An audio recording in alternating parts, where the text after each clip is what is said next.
All right, good morning, everybody. Want to see my morning face? We'll see, maybe I'll cut that out. I hope so, because you just turned the camera by me. So, it's snowing, and you're home. So you're getting a lesson on partial fractions. Woo, so exciting. Sounds even more exciting than what my kids are getting. We're doing this because we've got to. We've got to squeeze everything in, so here we go. It's section 8.4. It's integrating with partial fractions, and it kind of takes a step back from what we have been doing, and it's just basically another technique of how to integrate stuff that we couldn't have integrated before. So, we did substitution, we did integration by parts, and then we've been doing the improper integrals and stuff. Now we're going back to some basic integrating techniques, and this one's called partial fractions. It's relatively simple, so that's why it's a good one to pick for learning at home.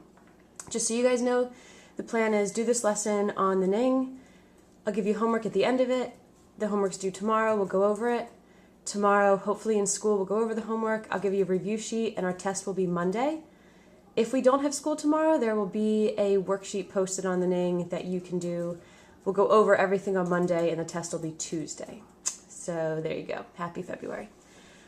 So, first problem is this one. And it's one that you couldn't integrate.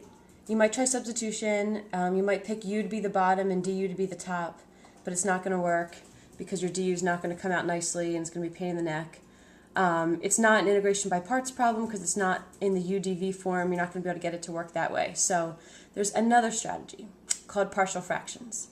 And basically what it involves is taking this fraction and just rewriting it as two separate and much simpler fractions and integrating them one at a time and getting your answer. My husband's listening and he looks confused. So we're going to take... I'm not confused, I'm just trying to do mine. We're going to take this fraction and we're going to rewrite it. And what's going to happen is your denominator is going to be easily factorable. So I'm going to take you down to the first step, which is just going to be simply taking this fraction and rewriting it as something simpler. Then we'll go back to the integration. So this whole next part is just taking the fraction and rewriting it.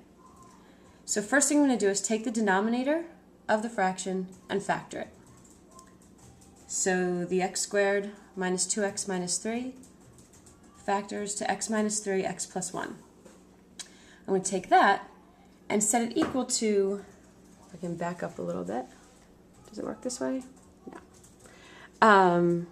Ignore the thing up here, you don't need that yet. And I'm going to set it equal to a over the first factor plus b over the second factor. And the idea is, if we can figure out what those a and b, what a and b are, then we'll have written this fraction in a much simpler way and be able to integrate this part separately and this part separately, and it'll be pretty easy. So the idea is, take your 5x minus 3 over this big denominator, set it equal to this one split up, and to find out what a and b are, we're going to multiply both sides by this denominator. So it's going to cancel here and multiply over here. So if you look at the next step, I wrote in blue, if I can back up even further, that I'm taking the whole equation and I'm multiplying both sides by x minus 3x plus 1, which is going to cancel this denominator out, and the other side by x minus 3x plus 1. So in my next step, this goes just to 5x minus 3. And this, when I distribute, when I multiply this by the first term with the a, the x minus 3's will cancel, and I'll have a times just the x minus 1, plus the x plus 1's will cancel for this term, and I'll have b times the x minus 3. So now I've gotten down to 5x minus 3 equals a times what was left after canceling plus b times what was left after canceling. Okay, I hope that makes sense so far. So again, we are still in a process just to find what a and b are. Because if we can find a and b, back up to the top, we can rewrite that complicated fraction as two simple fractions.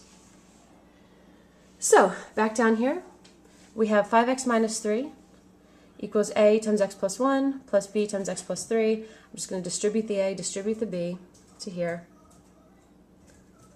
From there, I'm going to separate things so that my right side looks a little bit more like my left side. I'm going to separate it so that I have the x terms together and then the regular non-x terms together. So in my next step, I take my ax and my bx, put them together and factor out the x, and then put my a and my minus 3b together. Hold on, my son's calling me.